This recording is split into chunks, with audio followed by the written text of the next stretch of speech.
جو ہمارا لیکچر ہے وہ ایک سوال کا جواب ہے جو سیرت النبی صلی اللہ تعالی وسلم کا ہمارا جو لیکچر چل رہا ہے ترتیبات. تو ہم نے ایک چیز بیان کی تھی، عقیدہ اپنا بیان یہ کیا تھا کہ آقا کریم علیہ الصلوۃ والسلام کے ٹوٹل آباء و اجداد جناب سیدنا عبداللہ علیہ السلام، عبداللہ رضی اللہ تعالیٰ سے لے کر جناب سیدنا آدم علیہ السلام تک، سیدہ آمینہ پاک سے لے کر سیدہ حوا تک، آباء و اجداد جتنے بھی ہیں وہ سارے کیا ہیں جی؟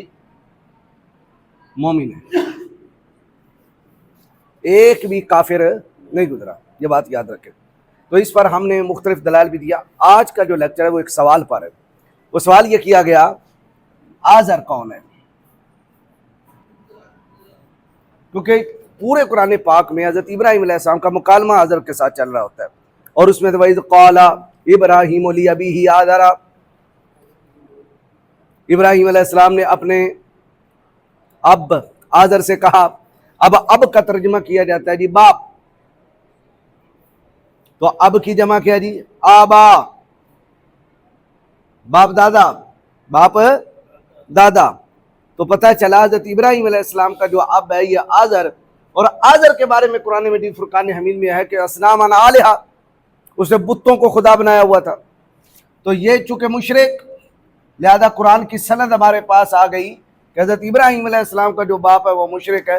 تم کیسے کہہ سکتے ہو کہ نبی پاک علیہ السلام کا ٹوٹل جو شجرہ ہے وہ پاک ہے؟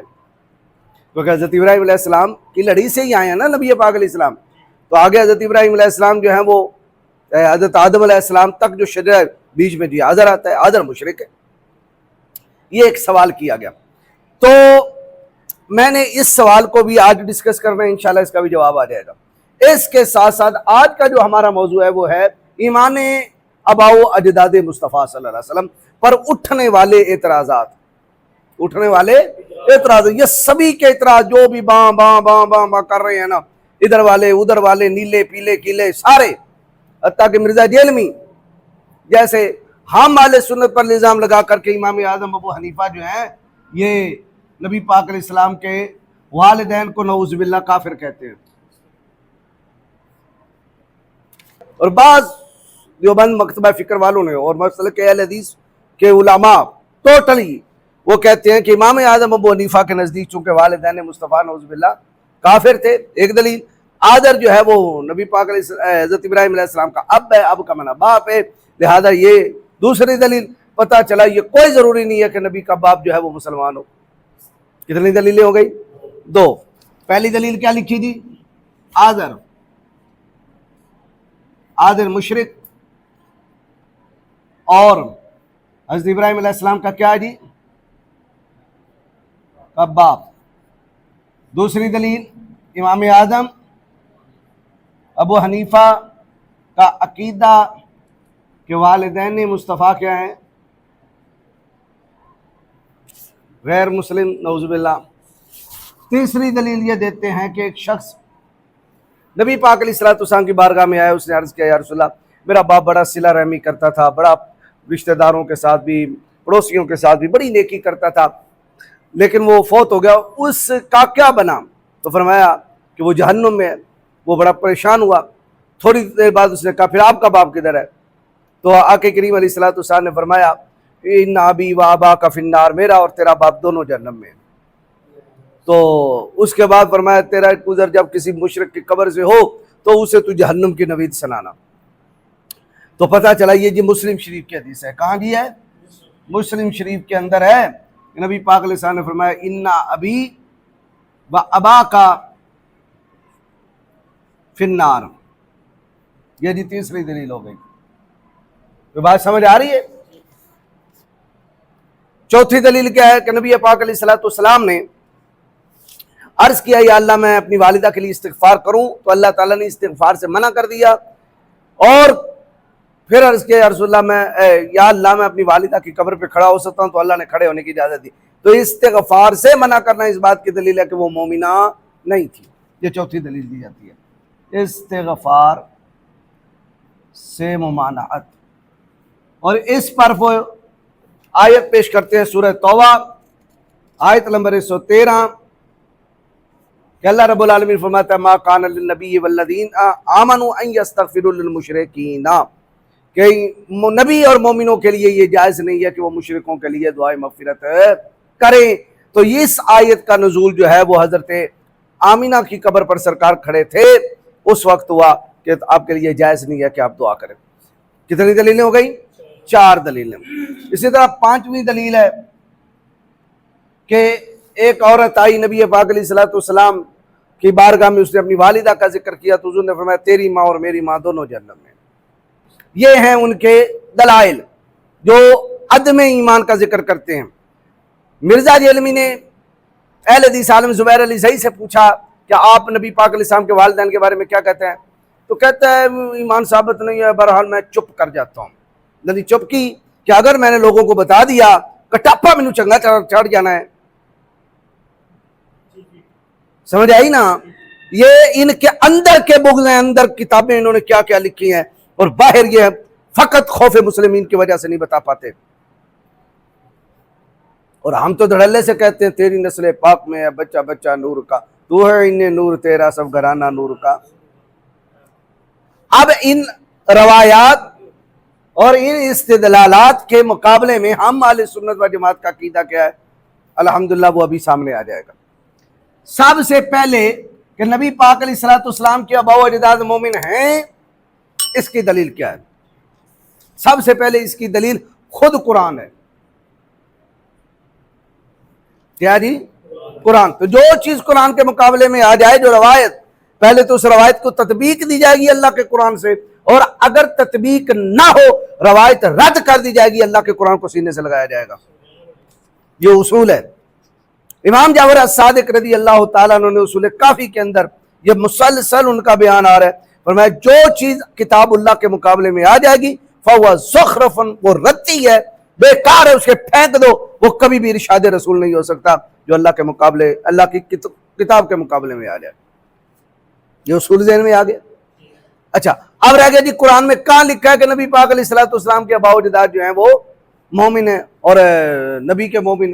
آئیے قرآن پاک میں ہے سورہ شورى، لائیں جی قرآن۔ رب العالمین ارشاد فرماتا ہے وتوکل علی العزیز الرحیم، اے محبوب آپ غالب رحم والے رب کے اوپر توکل کریں، بھروسہ کریں۔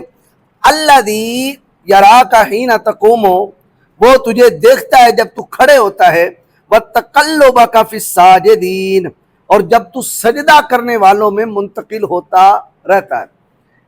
کن میں؟ سجدہ کرنے والوں میں۔ امام فخر الدین رازی فرماتے ہیں کہ یہ دلیل ہے کہ نبی پاک علیہ السلام سجدہ کرنے والوں میں منتقل ہوتے رہے۔ وَتُقَلُّبَكَ فِي السَّاجِدِينَ، معبود تو جو سجدہ کرنے والوں میں منتقل ہوتا رہا، ایک ساجد اس سے منتقل ہو کے تو جس کی طرف گیا وہ بھی رب کا ساجد، تیسرا بھی ساجد، چوتھا بھی ساجد، تا لگاتار تو ساجدین میں منتقل ہوتا رہا۔ اب ایک طرف قرآن ہے کہ وہ رب کو سجدہ کرنے والے تھے، ایک طرف یہ روایات ہیں، تو کس کو ماننا ہے؟ ہاں جی ایک۔ دوسرا حضرت ابراہیم علیہ السلام نے دعا مانگی، سورہ بقرہ، توجہ سورہ بقرہ ہے، پہلا پارہ ہے، حضرت ابراہیم علیہ السلام کی دعا مزیدار سننے والی ہے۔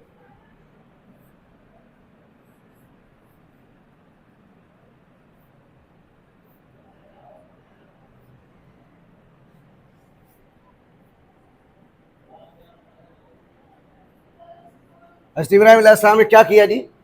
کعبہ کی تعمیر کی۔ کعبہ کی تعمیر کے بعد جو آپ نے دعا مانگی، کعبہ بنانے والی 2 ہستیاں ہیں، حضرت ابراہیم علیہ السلام اور حضرت اسماعیل علیہ السلام۔ اب توجہ کیجئے گا، اور نبی پاک علیہ السلام کن کی اولاد سے آئے ہیں؟ حضرت اسماعیل۔ بس اب توجہ کرنی ہے، حضرت ابراہیم علیہ السلام دعا مانگ رہے ہیں اور حضرت اسماعیل آمین کہہ رہے ہیں۔ اللہ ارشاد فرماتا ہے وَإِذْ يَرْفَعُ إِبْرَاهِيمُ الْقَوَاعِدَ مِنَ الْبَيْتِ وَإِسْمَاعِيلُ، وہ وقت یاد کرو جب ابراہیم علیہ السلام اور اسماعیل علیہ السلام کعبہ کی بنیادیں اٹھا رہے تھے، کعبہ کی بنیادیں اٹھا رہے تھے، قواعد من البیت، ربنا تقبل منا، ساتھ کیا دعا کر رہے ہیں؟ دعاؤں پہ غور کرنا۔ پہلی دعا کیا ہے؟ ربنا، اے اللہ قبول فرما، ہماری محنت کو قبول فرما. یہ پہلی دعا ہے. دوسری دعا کی انک انت السمیع العلیم ربنا وجعلنا مسلمین لک، اے اللہ ہم دونوں کو ہمیشہ مسلمان رکھنا. یہ کون دعا کر رہے ہیں؟ ابراہیم علیہ السلام، حضرت اسماعیل. تیسرا کا ومن ذریتنا امتا مسلمتا لک، ہماری ذریت میں سے ایک گروہ ہمیشہ مسلم رکھنا.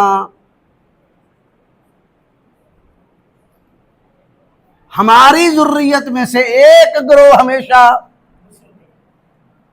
یعنی ساری کا بیڑا غرق نہ ہو، سارے مشرک نہ بنے، سارے بے ایمان نہ بنے، ایک گروہ کیا رہے ہمیشہ مسلم رکھنا. توجہ، گروہ مسلم، ایک گروہ ہمیشہ کیا رکھنا؟ مسلم. توجہ، آگے کیا کہا؟ ربنا آرینا مناسکنا، اور ہمیں مناسک حج سکھا. حج کیسے کرنا ہے، قربانی، منا، عرفات وغیرہ وغیرہ یہ سکھا دے. پانچویں وہ دعا کرتے ہیں وَتُبْ عَلَيْنَا، اور ہماری طرف رحمت کی کیا کرنا؟ توجہ کر. چھٹا کیا کہہ رہے ہیں؟ چھٹا یہ کہہ رہے ہیں اِنَّكَ أَنْتَ التَّوَّابُ الرَّحِيمُ رَبَّنَا وَابْعَثْ فِيهِمْ رَسُولًا مِّنْهُمْ، اے اللہ یہ جو گروہ مسلم ہے نا، انہی کے اندر سے آخری رسول کو بھیج. قبول فرما، ہمیشہ مسلمان رکھنا، ایک گروہ ہمیشہ مسلم رکھنا، اور جو ایک گروہ ہمیشہ مسلم ہو انہی میں رسول بھیج. اب یہ ناس کس کی ہے؟ قرآن کی. تو پتا چلا گروہ مسلم میں ہی تاجدار کائنات کی جلوہ گری ہوئی ہے، گروہ کافر میں نہیں ہوئی. یہ جی جناب والا سورہ بقرہ آیت نمبر ہے 127، 128 اور 129 ہم نے پڑھی. اے اللہ ایک گروہ کو ہمیشہ مسلم رکھنا، یعنی وہ جو گروہ ہمیشہ مسلم وہ چلا آئے گا، وہ کس دین پر ہوگا؟ بس جب حضور آ گئے تو ختم ہو گیا. اب معاملہ حضور کا آ گیا. چل رہے تھے کیونکہ حضرت موسیٰ علیہ السلام قوم بنی اسرائیل کے نبی ہیں، حضرت اسماعیل علیہ السلام بھی قوم بنی اسرائیل کے نبی ہیں. انہوں نے خود کہا وَرَسُولًا إِلَىٰ بنی اسرائیل، ہم کوئی عالمگیر نبی بن کے نہیں آئے، بلکہ ہم کیا بن کے آئے ہیں؟ بنی اسرائیل کے نبی بن کے آئے. تو لہذا نبی پاک علیہ السلام کے والدین ابا و اجداد کس دین پر تھے؟ دین ابراہیم پر تھے. امتاً مسلمتاً لک، ایک گروہ ہمیشہ مسلم رکھنا اور اسی میں نبی کو پیدا کر دینا. ہن دسو ایک دوسری دلیل ہے، خود رب نے بھی قرآن میں کہا کہ ہم نے محبوب کو مومنوں کے گھر میں ہی پیدا کیا ہے. پتہ نہیں یہ کتنے بٹیر مار دے رہے ہیں. سمجھ آئی نا؟ پڑھے دے کدے فرار ہو جاندے ہوندے سن. پھر جدو اسی دسنا یہ تو گلاں سے پڑھیاں کوئی نہیں، میں کہوں نہ پڑھائیاں کوئی نہیں. اچھا جی، اب آئیے یہ کہاں لکھا ہے کہ نبی پاک علیہ السلام مومنوں کے گھر میں پیدا ہوئے؟ یہ جی حضور جانے دو علیہ وسلم کس گھر میں پیدا ہوئے؟ جس گھر میں پیدا ہوئے وہ گھر کیا ہے جی؟ بیت عبداللہ و آمینہ، یہی گھر ہے جس گھر میں حضور جلوہ کری ہوئی. اب اللہ رب العالمین سورہ آل عمران آیت نمبر 164 میں فرماتا ہے. آل عمران آیت نمبر 164 میں کیا فرماتا ہے؟ فرمایا لقد من اللہ علی المومنین، تحقیق اللہ نے احسان کر دیا کس پر؟ مومنوں پر. کس پر احسان کیا؟ اذ بعث فیہم رسولا، کہ انہی کے اندر اس نے اپنا شان والا رسول بھیجا ہے. اور جو فیہم ہے نا، یہ ذرا توجہ کیجئے گا، فیہم یہ لفظ جو فی ہے یہ مکان کے لیے بھی آتا ہے اور زمان کے لیے بھی آتا ہے. اگر مکان مانا ہو تو مراد یہ ہوگا اللہ نے مومنوں پر احسان کیا کہ مومنین کے مکان میں، مومنوں کے گھر میں اپنا رسول بھیجا. فی مکانہم آ جائے گا. اور اگر زمان ہو تب بھی معنی درست ہے کہ نبی جب پیدا ہوا وہ مومنوں کا زمانہ تھا. پوری دنیا میں شرک چل رہا تھا، مومنوں کا زمانہ کدھر تھا؟ وہ آپ کے دادا جان، آپ کے والدین تھے. یہ کتنی دلیلیں ہو گئی بھائی؟ ایک اور دو. تیسری سورہ شورى والی بھی دلیل ہم نے پڑھ لی. وَتَقَلُّبَكَ فِي السَّاجِدِينَ، محبوب تیرا نور جو ہے وہ کن میں منتقل ہوتا رہا؟ سجدہ کرنے والوں میں منتقل ہوتا رہا.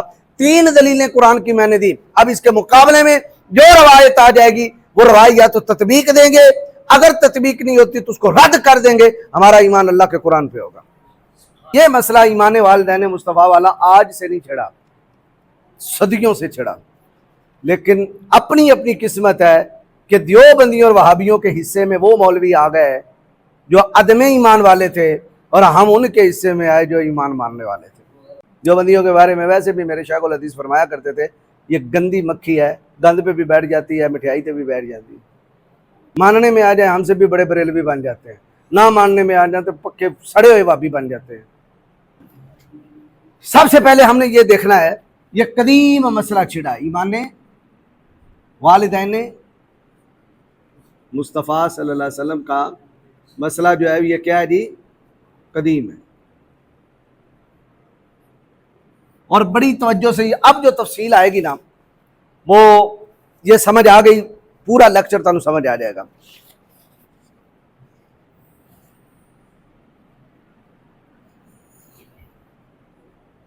کتنے گروہ ہیں؟ 5۔ پہلا گروہ، پہلے گروہ کا مسلک وہ کہتے ہیں چونکہ انہیں دعوت نہیں ملی،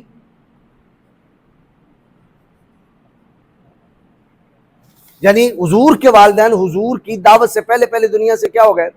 پردہ فرما گئے نا۔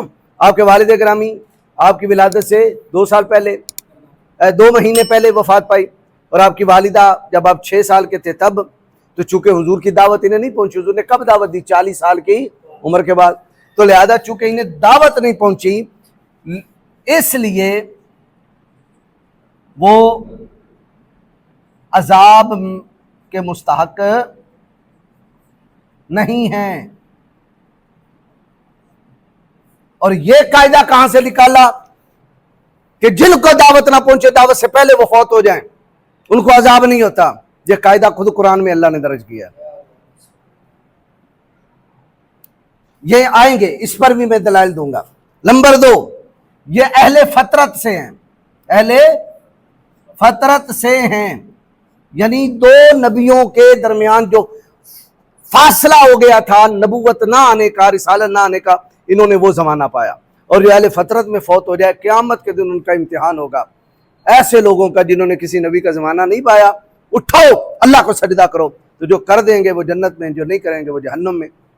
تو یہ کس میں ہے؟ اہل فطرت، فطرت میں سے ہیں، لہذا کل قیامت کے دن ان کا امتحان ہوگا۔ حضور کی نسبت کی وجہ سے اور شفاعت کی وجہ سے یہ رب کو سجدہ کر کے جنت میں چلے جائیں گے۔ یہ دوسرا گروہ ہے، نسبت رسول اور شفاعت سے اس امتحان میں کیا ہو جائیں گے؟ کامیاب ہو جائیں گے۔ یہ بھی اہل سنت کا گروہ اور یہ بھی اہل سنت کا گروہ، جن کا عقیدہ بیان کر رہا ہوں۔ تیسرا گروہ اہل سنت کا کیا ہے؟ اللہ تعالی نے ان دونوں کو زندہ کیا۔ جن کو؟ حضور کے والدین کو، وہ آئے ایمان لائے، صحابی بنے، پھر فوت ہوئے۔ ایمان لائے، صحابی بنے اور پھر فوت ہو گئے۔ کتنے اہل سنت کے گروہ ہوئے؟ 3۔ نمبر 1، نمبر 2، نمبر 3، تینوں گروہ اہل سنت کے۔ چوتھا گروہ کہ یہ دونوں دین ابراہیمی پر تھے۔ کس دین پر تھے؟ دین ابراہیمی پر۔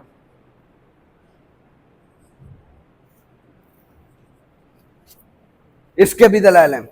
چوتھا گروہ،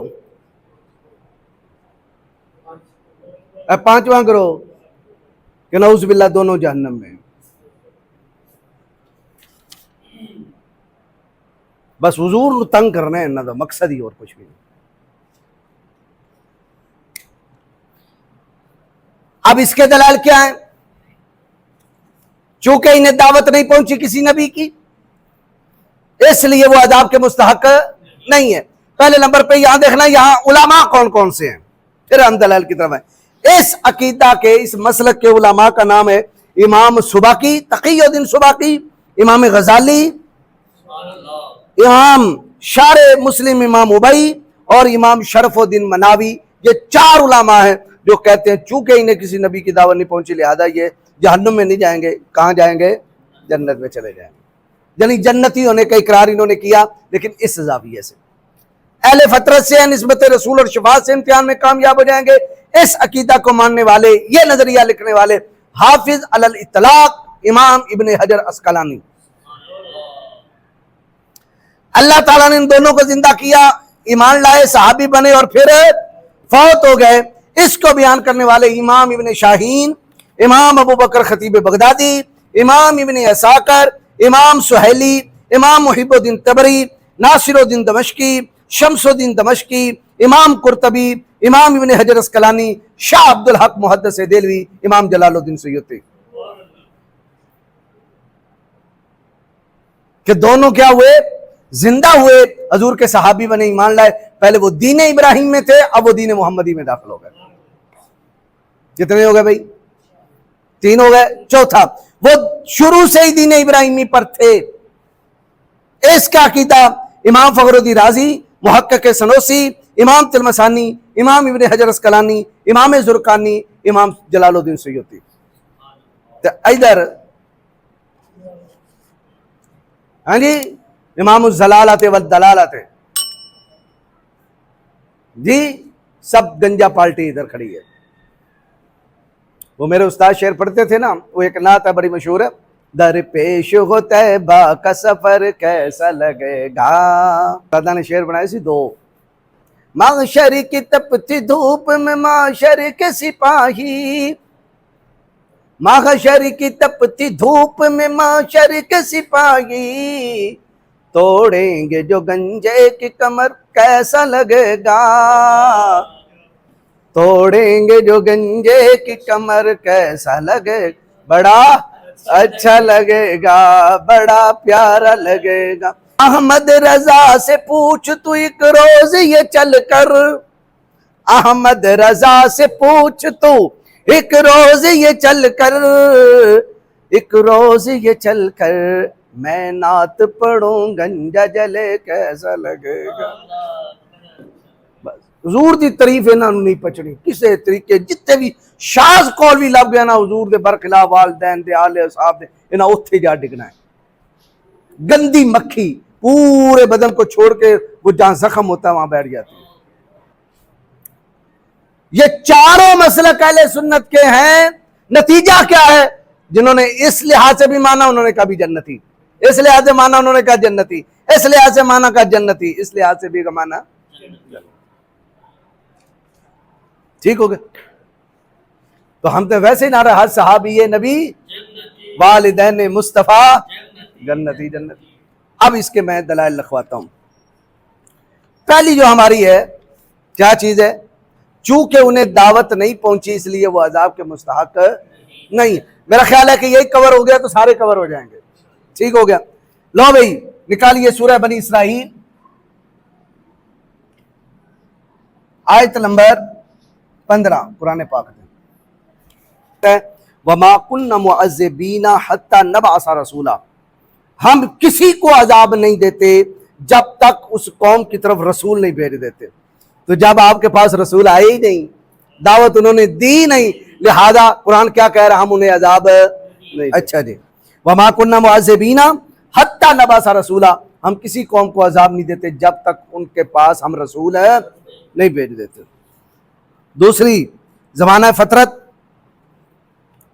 زمانہ فطرت میں نے کہا کہ سلسلہ رک گیا تھا، اس کو بھی اللہ تعالیٰ نے قرآن پاک میں بیان کیا۔ سورۃ المائدہ آیت نمبر 19 کے اندر فرمایا، یا اہل الکتاب، اے یہود و نصارہ، قد جاءکم رسولنا، تحقیق تمہارے پاس ہمارا رسول آیا، نبی مصطفیٰ تشریف لے آئے، یبین لکم، وہ تمہیں بیان کرتا ہے، علی فترۃ من الرسل، رسولوں کا سلسلہ رک جانے کے بعد، یعنی فترت میں، فترت کا زمانہ ختم ہونے کے بعد، اور یہ فترت کا زمانہ 600 سال رہا ہے۔ کتنا رہا ہے؟ 600 سال رہا ہے۔ اور نبی پاک علیہ السلام کے والدین جس زمانے میں آئے، خود سورہ یاسین میں اللہ رب العالمین ارشاد فرماتا ہے، یاسین والقرآن الحکیم انک لمن المرسلین علی صراط مستقیم تنزیل العزیز الرحیم